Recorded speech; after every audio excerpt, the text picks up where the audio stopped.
Next component है system clock. हमने इससे पहले भी बात की स्पीड की कि कंप्यूटर में जो भी इंस्ट्रक्शंस चलती है उसकी एक स्पीड होती है जो प्रोसेसर की स्पीड कहलाती है। इस सारी स्पीड को कंट्रोल करने के लिए या हैंडल करने के लिए जो यूनिट जो कंपोनेंट इस्तेमाल होता है वो सिस्टम क्लॉक कहलाता है। सिस्टम क्लॉक एक इलेक्ट्रॉनिक कंपोनेंट है, generates electric signals at a fast speed. ये बेसिकली एक इलेक्ट्रिक सिग्नल जनरेट करता है जो वो स्पीड से काम कर रहा होता है। It controls all function of computer using a clock टिक। अब जितने भी कंप्यूटर में फंक्शंस या प्रोसेसिंग में जो फंक्शन इस्तेमाल हो रहे हैं वो इस क्लॉक टिक यानी कि जो सिस्टम क्लॉक जो बेसिकली जनरेट करता है वो क्लॉक टिक होता है जो बहुत स्पीड से these ticks of system clock are known as clock cycle इसे कहते हैं set the speed of CPU. ये टिक बेसिकली स्पीड सेट करता है सीपीयू की और ये जो एक टिक होता है ये millions to billions time in 1 second, 1 second के अंदर ये मिलियंस या बिलियन टाइम्स ये टिक चलते हैं। अब the speed at which CPU execute instruction is called clock speed और क्लॉक रेट। अच्छा, ये जो इंस्ट्रक्शन सारी आपकी एक्सिक्यूट हो रही है, एक इंस्ट्रक्शन आपकी कंप्लीट चली, फिर दूसरी चली, फिर तीसरी चली। इससे पहले हमने वो आई टाइम देखा था, इंस्ट्रक्शन टाइम और ई टाइम था, और वो दो हिस्सों में डिवाइड था। अब ये क्या है, एक्सिक्यूट इंस्ट्रक्शन। एक इंस्ट्रक्शन आपकी जो कंप्लीट चलती है वो एक इंस्ट्रक्शन जो है इसे क्लॉक स्पीड या क्लॉक रेट कहा जाता है। अब processor speed is measured in megahertz. अब ये जो स्पीड है इसको मेजर किया जाता है मेगाहर्ट्ज में, गीगाहर्ट्ज में। अब हर्ट्ज मींस मशीन साइकिल्स पर सेकंड्स। अब कितने हर्ट्ज, हर्ट्ज से क्या मुराद है, एक साइकिल, एक हर्ट्ज से मुराद एक साइकिल जो चलता है 1 सेकंड के अंदर। अब 1 सेकंड के अंदर अगर मेगाहर्ट्ज है यानी कि मिलियंस ऑफ साइकिल्स पर सेकंड्स।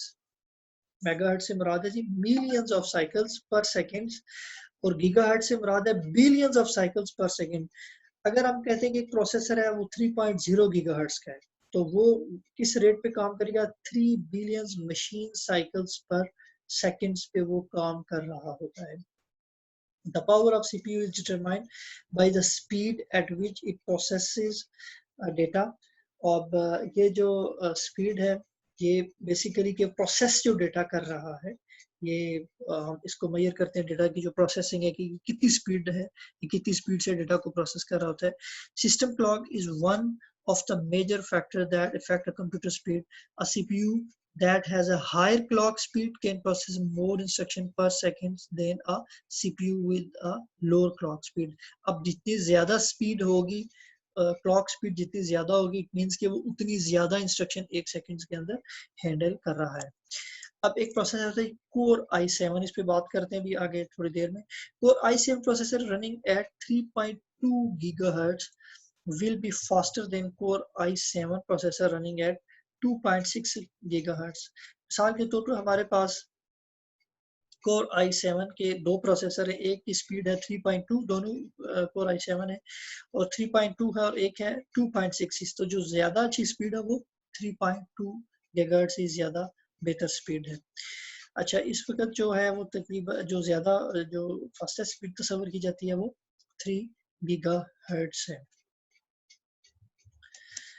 मजीद आगे चलते हैं जी, 2-3 टर्म्स और पढ़ते हैं, फिर मैं इसको आपको बताता हूँ कि आप प्रोसेसर कैसे देख सकते हैं कि आपका क्या प्रोसेसर है, उसका कौन सी जनरेशन से है, ये क्या चीज़ें होती हैं, ये भी ज़रा आगे चल के आपको मैं बताता हूँ। एक छोटी सी इस पर डिस्कशन करते हैं। MIPS and FLOPS. The speed, ये सेक्शन से कुछ टर्म्स हैं।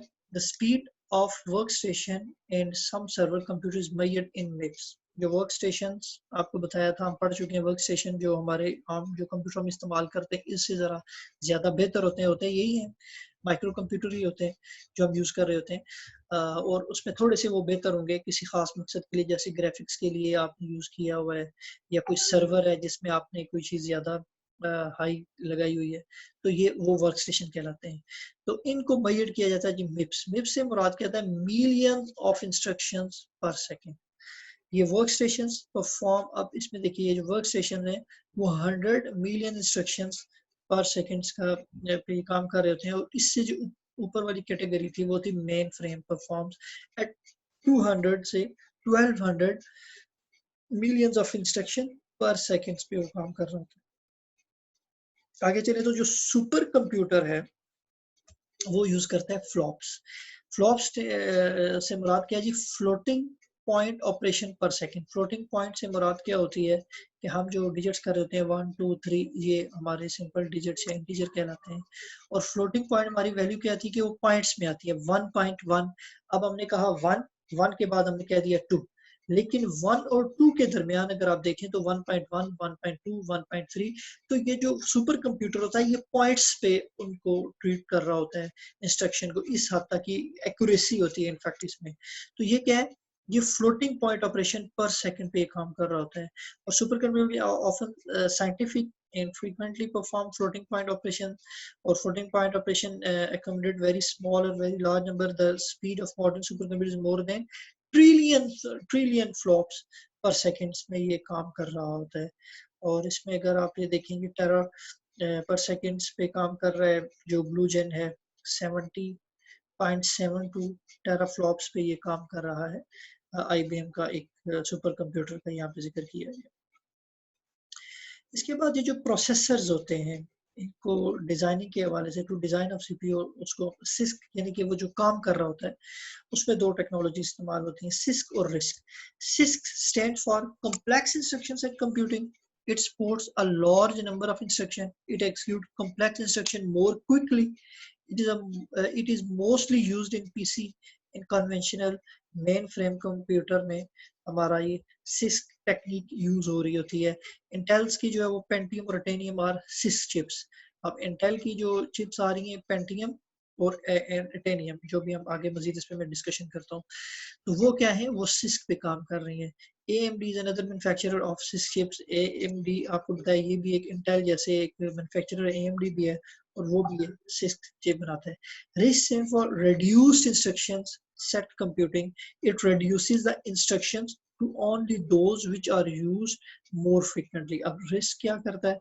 ये इंस्ट्रक्शंस को थोड़ा सा उनको कम्पैक्ट कर देता है, रिड्यूस कर देता है। It executes simple instruction more quickly than sys.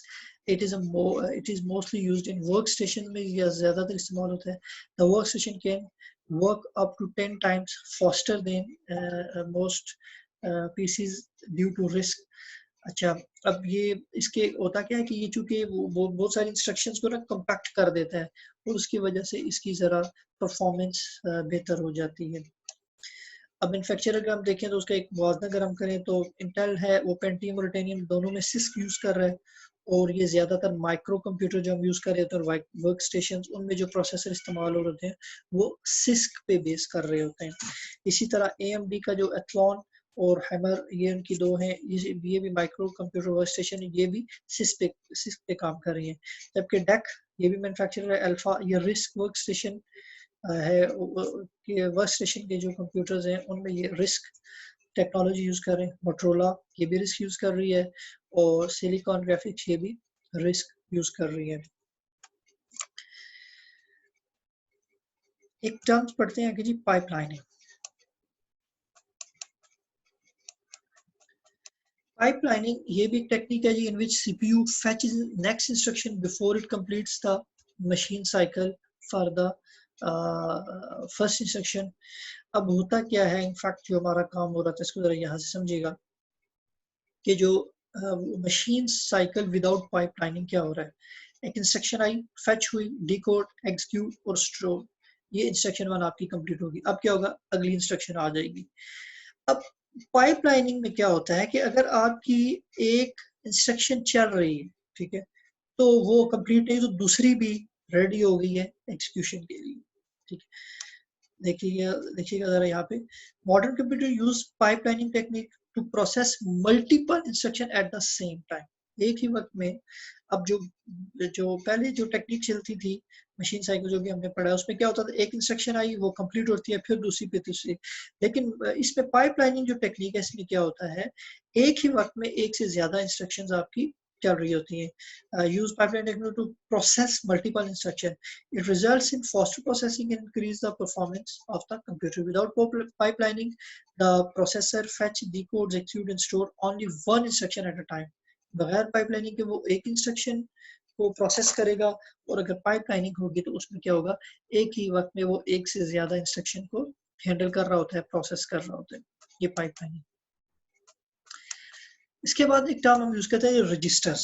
Register क्या चीज होती है? अब ये भी एक कंपोनेंट है। अब जैसे हमने शुरू में पढ़ा था कंप्यूटर के, जब हम कंपोनेंट स्टार्ट किया था कि मेन कंपोनेंट उसका प्रोसेसर है। आज हम प्रोसेसर को जरा डिटेल में पढ़ रहे हैं। उसके बाद मेन मेमोरी है, इसको हम आगे डिटेल में पढ़ेंगे। हार्ड डिस्क है। अब ये जो रजिस्टर है ये भी एक मेमोरी है, ठीक है। रजिस्टर है, ये भी एक मेमोरी जिसके ऊपर डेटा स्टोर होता है, लेकिन ये memory inside the register, inside the CPU होती है। ये जो रजिस्टर होता है, इस सीपीयू के अंदर एक छोटी सी मेमोरी होती है, जिसमें जब इंस्ट्रक्शन चल रही होती है, अभी हमने पढ़ा था कि वो इंस्ट्रक्शन को मेन मेमोरी से फेच करता है। अब वहां से फेच करके कहाँ पे रखेगा? उसको कोई जगह चाहिए, कोई मेमोरी लोकेशन चाहिए। वो सीपीयू के अंदर बस एक एक इंस्ट्रक्शन है, वो पड़ी हुई है कहाँ पर? मेन मेमोरी में। अब उसने मेन मेमोरी से उठा के उसको सीपीयू के अंदर लाना है। अब सीपीयू के अंदर जिस जगह पर उसको स्टोर करता है वो रजिस्टर कहलाता है। और ये मुख्तलिफ टाइप्स के रजिस्टर होते हैं। किसी में डेटा स्टोर हो रहा होता है, किसी में इंस्ट्रक्शन स्टोर हो रही होती है। ये हम देखते हैं जरा। Register is a small high speed memory inside CPU. CPU के अंदर ये जो है स्मॉल मेमोरी होती है, बहुत छोटी होती है, लेकिन क्या होता है, बहुत हाई स्पीड होती है। The CPU contains a number of registers. अब सीपीयू के अंदर बहुत सारे register are used to store information being processed. Information process हो रही होती है, उसको स्टोर करता है। These are temporary storage areas for instruction और डेटा। ये टेम्परेरी स्टोरेज होती है during processing and the temporary results during processing are also stored in registers. Each register has predefined function. अब हर रजिस्टर, अभी आपको बताया ना कि इसमें काफी सारे रजिस्टर्स होते हैं सीपीयू के अंदर, और हर रजिस्टर का अपना काम है, वो वही करेगा, उसके अलावा वो कुछ नहीं करेगा। Register size determine how much information it can be stored.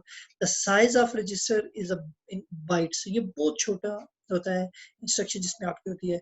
Each byte can store one character of a data. Register can be a 1 to 4 or 8 bytes bigger size of register increase the performance। अब अगर इसका size बढ़ा देंगे यहाँ पर तो वो performance आपकी डिक्रीज होना शुरू हो। Increase the performance of CPU. Bigger size of register increase the performance of CPU. अगर हम इसका यानी कि उसके अंदर साइज जिसमें ज्यादा से ज्यादा स्टोरेज हो रही हो, उससे परफॉर्मेंस जरा बेहतर हो जाती है। Control units manage registers for the following purposes. Input the instructions और डेटा, स्टोर द इंस्ट्रक्शन और डेटा। अब जो कंट्रोल यूनिट मैनेज कर रहा है रजिस्टर्स को, वो क्या क्या उसके पर्पसेस हैं? Input the instructions, store the instruction या डेटा, ट्रांसफर द इंस्ट्रक्शन और data, perform arithmetic logical operation at high speed. अब ये जो डिफरेंट टाइप्स के भी हमने रजिस्टर्स का जिक्र किया, एक रजिस्टर होता है उसका नाम होता है जी memory address register, MAR। Memory address register used to store memory address being used by the CPU. अब इस मेमोरी एड्रेस में वो क्या करेगा, सिर्फ एड्रेस उसके अंदर रखेगा कि मेमोरी की फ्ला लोकेशन के ऊपर ये चीज पड़ी हुई है। अभी हमने बात की कि जो चीजें हैं, जो सबसे पहले इंस्ट्रक्शन आपकी मेन मेमोरी में स्टोर है, और एक इंस्ट्रक्शन है, दूसरी है, तीसरी है, चौथी है, वो इंस्ट्रक्शंस आपकी पड़ी हुई हैं। हर इंस्ट्रक्शन का अपना अपना एड्रेस है, ठीक है। और मेमोरी एड्रेस रजिस्टर में क्या होगा, जो इंस्ट्रक्शन अगली चलने वाली है उसका एड्रेस पड़ा होगा कि ये फ्ला लोकेशन के ऊपर ये इंस्ट्रक्शन पड़ी हुई है। तो memory is used to store memory address being used by CPU. जो भी यूज करेगा उसका एड्रेस यहाँ पर पड़ा हो गया। When CPU wants to read और राइट डेटा इन मेमोरी, जब वो रीड या राइट करना चाहता है, रीड से मुराद कि वो इंस्ट्रक्शन को मेमोरी से लेगा, राइट से मुराद कि वो मेमोरी के ऊपर उसको स्टोर करेगा। It store the address of memory location in the this register. अब मेमोरी एड्रेस रजिस्टर में मेमोरी का जिसके ऊपर इंस्ट्रक्शन आपकी पड़ी हुई है उसका एड्रेस होगा, सिर्फ एड्रेस लिखा होगा और कुछ भी नहीं होगा इसमें स्टोर होगा। Memory buffer registers is used to store the data coming from the memory और गोइंग टू द मेमोरी। अब देखिए हमारे पास एक मेमोरी लोकेशन है, ठीक है, और उसके ऊपर एक डेटा पड़ा हुआ है। देखिएगा, लेट्स से ये हमारे पास एक मेमोरी है, ये हमारे पास एक मेन मेमोरी है, उसके ऊपर यहाँ पे पड़ी हुई है इंस्ट्रक्शन 1, इंस्ट्रक्शन 2, इंस्ट्रक्शन 3, इंस्ट्रक्शन 4। अब ये जो हमारे पास मेमोरी है,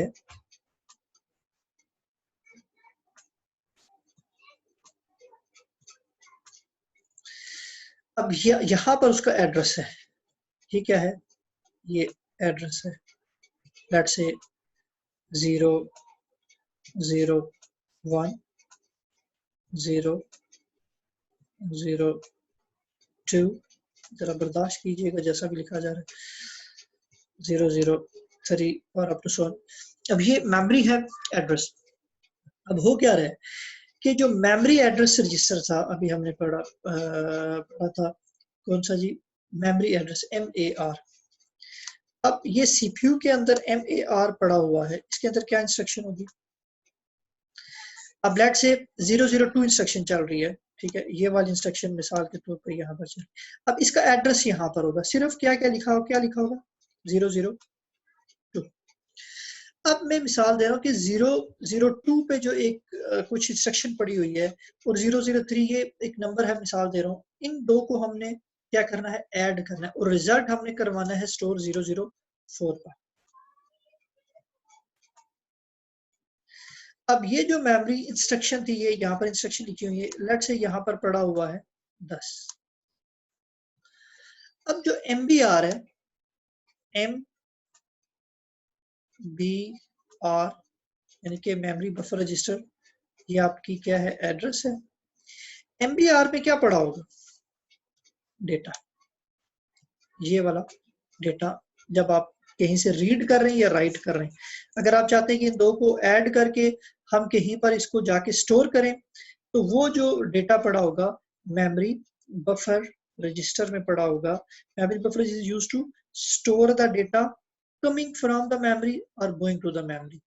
अब अगर आपने इनको करना था, ये यहाँ से आपने 10 उठाया और उसको आप MBR में लाकर रख दें। जी आगे गया जी, program counter. Program counter is use to, ये भी एक रजिस्टर है, जैसे ये बहुत सारे MAR पढ़ा, MBR पढ़ा। Program counter is use to store the address of the next instruction to be fetched from execution. अब इसमें क्या होगा, जो नेक्स्ट इंस्ट्रक्शन आने वाली है वो यहाँ पर, अच्छा ये प्रोग्राम काउंटर 1 प्लस होता जाता है, 1 प्लस 2 प्लस, इस तरह से एक एक इसमें एडिशन होती जाती है to store address of the next instruction. अब नेक्स्ट इंस्ट्रक्शन MAR में क्या पड़ा था, एड्रेस जो चल रही है उसका, और जो अगली आने वाली है वो किस में पड़ी होगी, उसका एड्रेस किस में होगा, प्रोग्राम काउंटर में, PC। अब प्रोग्राम काउंटर में इंस्ट्रक्शन जो आने वाली है वो पड़ी हुई है। अच्छा, जब ये वाली इंस्ट्रक्शन खत्म होगी, अब PC से प्रोग्राम काउंटर से वो MAR में चलेगी और प्रोग्राम काउंटर में 1 प्लस हो गया, इसमें अगली इंस्ट्रक्शन आ जाती है। ये इस तरह से होता है। When the instruction is fetched, the value of a program counter is incremented, ये उसमें एक ऐड कर देता है, इंक्रीमेंट से मुराद उसमें एक एडिशन कर देता है। It now refer to the next instruction. जब एक इंस्ट्रक्शन फेच हो जाती है तो वो उसका एड्रेस चला जाता है MAR में, और जो पीछे एक बचता है वो आपका प्रोग्राम काउंटर में अगली इंस्ट्रक्शन का आ जाता है। IR ये को रजिस्टर होता है जी, इसको इंस्ट्रक्शन रजिस्टर कहते हैं। Is used to store the fetched instruction. अब जो इंस्ट्रक्शन आपने ली थी, मसलन उस इंस्ट्रक्शन में लिखा हुआ था कि भाई 2 चीजों को ऐड कर दें, अब ये सारी की सारी इंस्ट्रक्शन कहाँ पर पड़ी होगी, सिर्फ इंस्ट्रक्शन, वो कहाँ पर पड़ी होगी, IR में। जरा देखिएगा यहाँ पर, अब IR में क्या पड़ा होगा जी, इंस्ट्रक्शन पड़ी होगी। अब मिसाल दे रहा हूँ कि यहाँ पर एक इंस्ट्रक्शन थी, ये 1 की बात करता हूँ, यहाँ पर इंस्ट्रक्शन लिखा हुआ था eight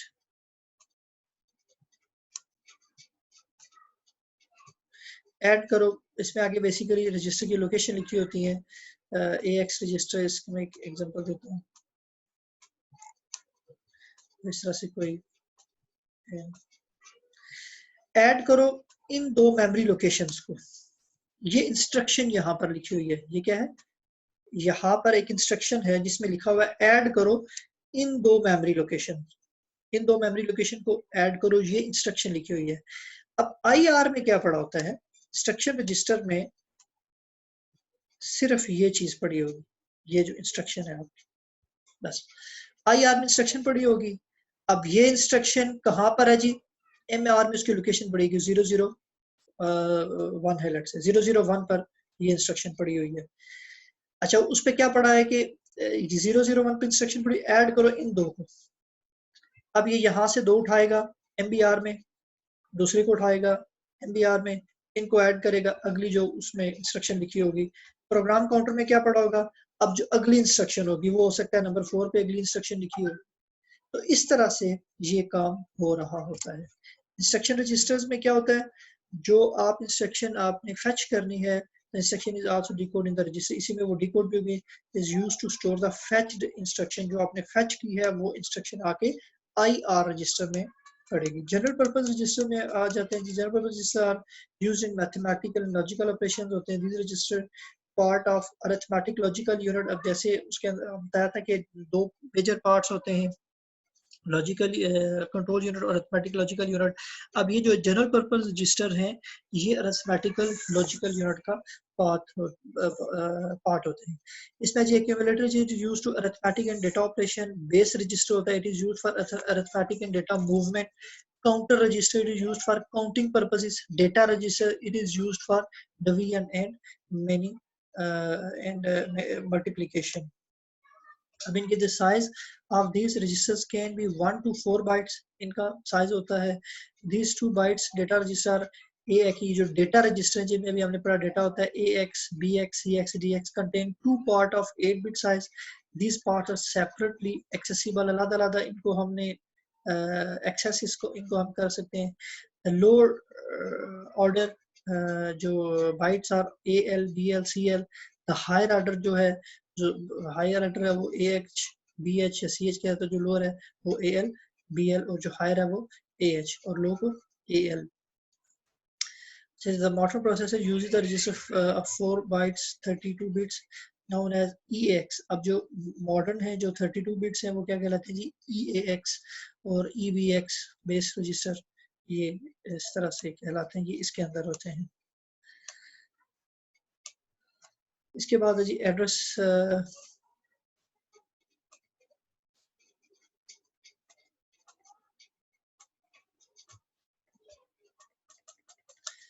address or segment register। Segment is a block of memory। address or segment register are used to store the address। अब segment से क्या मुराद होती है, देखिएगा जरा, ये शेयर में आता है, सॉरी ये मैं व्हाइट बोर्ड पे ही रहा, ये मैं दोबारा से आपको दिखा देता हूँ, मैंने शेयर नहीं की, दोबारा से जरा ये देख लें जो भी आपको जनरल पर्पस रजिस्टर बनाए, और मैं स्क्रीन दूसरी शेयर की हुई थी उस पर मैं सिर्फ करता, ये जल्दी से जरा देख लेता। जनरल पर्पस रजिस्टर मैंने आपको बताया कि अरिथमेटिक लॉजिकल यूनिट का ये पार्ट होते हैं, ठीक है। अब इसमें एक्यूमुलेटर रजिस्टर होता है, बेस रजिस्टर होता है, काउंटर रजिस्टर, डेटा। एक्यूमुलेटर आपको बताया था अरिथमेटिक और डेटा ऑपरेशंस के लिए, base register arithmetic and data movement के लिए, ठीक है। बेस रजिस्टर जिसमें आपकी जो भी डेटा है वो मूवमेंट होगा एक जगह से दूसरी जगह पर, जब जाता है डेटा एक मेमोरी लोकेशन से दूसरी लोकेशन पे, तो ये बेस रजिस्टर में वो मूव करेगा। काउंटर रजिस्टर काउंटिंग पर्पसेस के लिए इस्तेमाल होता है, और data register division and multiplications के लिए। अब उसमें था क्या, the size of register can be 1 to 4 bytes, 1 byte से 4 बाइट तक होता है। 2 bytes data register AX, BX, ये आपके डेटा रजिस्टर्स हैं जो हमारे किस मकसद के लिए इस्तेमाल हो रहे हैं जी, डिवीजन मल्टीप्लिकेशंस के लिए। Contains 2 parts of 8 bit size. These parts, अब उसमें देखिए एक हायर है और एक लो कहलाता है, ठीक है जी, लोअर ऑर्डर और हायर ऑर्डर कहलाता है, पहले बयान किया। लेकिन अब आ जाते हैं जी सेगमेंट रजिस्टर। अब सेगमेंट रजिस्टर में क्या होता है, इससे क्या मुराद है, सेगमेंट कहते हैं ब्लॉक ऑफ मेमोरी को। यहाँ पे जरा देखिएगा, ये हमारे पास लेट्स सी मेमोरी थी ना, 0 1 2 3 4, आगे हम चलते हैं 5, फिर इसी तरह 6, फिर 7 चलते जाते हैं, ये हमारे पास मेमोरी लोकेशंस हैं इस तरह से। अब अगर हम ये कहते हैं कि ये 4 का एक ब्लॉक है, ये क्या है, एक सेगमेंट हो गया, इसी तरह अगले 4 का ये बराबर होते हैं 8 के, ये अगले। अब ये क्या हो गया, ये एक सेगमेंट हो गया, ये दूसरा सेगमेंट हो गया। अब इस सेगमेंट का ये क्या है, S1।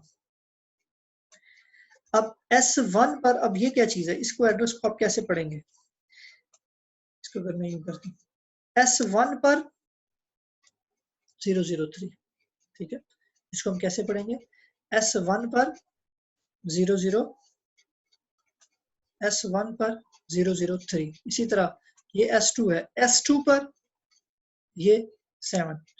तो ये क्या होता है जी, सेगमेंट्स होते हैं। मेमोरी लोकेशन को सेगमेंट में डिवाइड किया गया होता है। जरा देखिएगा अब यहाँ पर न्यू शेयर आ जाए।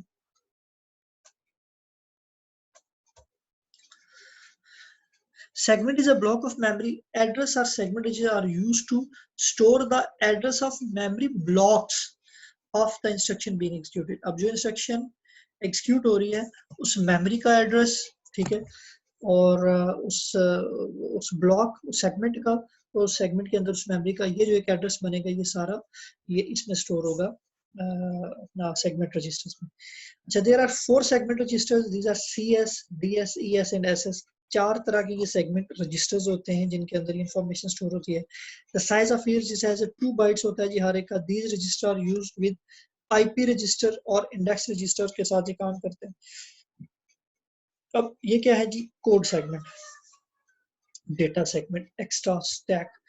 It is used to store the base location of all executable instructions in the program. ये क्या करेगा, तमाम बेस लोकेशंस उनको ये इंस्ट्रक्शंस, एक्सिक्यूटेबल इंस्ट्रक्शन उनको स्टोर करेगा। इट इज यूज, अब डीएस क्या करे data, it is use to used as a default base location for a memory variable. Default उसकी लोकेशन है। ES is additional base location करेगा, और SS it contains the base location of the current program stack. जो program अभी चल रहा है, stack से मुराद जैसे बुक्स आपने इकट्ठी रखी तो एक स्टैक बन जाता है, उसी स्टैक। अब उसका ये एड्रेस स्टैक सेगमेंट रखेगा। अब स्टैक को जरा देख लेते हैं, स्टैक क्या है। स्टैक कंट्रोल रजिस्टर से मुराद, a stack is a set of memory location in which data is stored and retrieved in an order. Stack से क्या मुराद होती है कि जिसमें जो डेटा स्टोर किया जाएगा, या रिट्रीव का मतलब है वापस लिया जाएगा, स्टोर करना या लेना, वो एक ऑर्डर में होगा। This order is called last in first out. अब देखिए, आपने बुक्स रखी हुई है, एक बुक, उसके ऊपर दूसरी, उसके ऊपर तीसरी, ये बुक्स का एक स्टैक है। अब इसमें आपने एक बुक सबसे जो आखिर में रखी है, आप सबसे पहले उसको उठाएंगे। जो सबसे नीचे वाली बुक है उसको उठाने के लिए आप ऊपर वाली बुक, फिर दूसरी, फिर तीसरी, फिर आप जो सबसे नीचे वाली बुक है उसको उठाएंगे। ये कहलाता है लास्ट इन फर्स्ट आउट। जो सबसे आखिर में बुक रखी गई है उसको सबसे पहले उठाया जाता है, लास्ट इन फर्स्ट आउट। इस चीज को स्टैक कहा जाता है। Stack control register are used to manage stack in computer. 2 special register इसके लिए होते हैं, SP और S और BP are used for this purpose. DISISC, those are either used to 2-byte register or 4-byte register. The name of 4-byte stack control register EDI, ESI. तो ये stack register के लिए, स्टैक के लिए जो register बनाया गया स्टैक को कंट्रोल करने के लिए, और उसमें डेटा रखना, उठाना, उसको कंट्रोल करना। उसके बाद एक रजिस्टर होता है जिसका नाम होता है flag registers. Flag register are used to indicate a particular condition. The size of flag register is 1 or 2 byte. Flag register का 1 या 2 बाइट इसका साइज होगा, और ये इंडिकेट करेगा किसी कंडीशन को, ठीक है। फ्लैग रजिस्टर जस्ट एक इंडिकेशन होती है।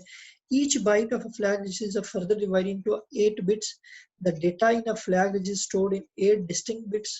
Each bit of a flag register indicates a flag or condition. Some flag registers are zero flag, carry flag, parity flag, sign flag and overflow flag.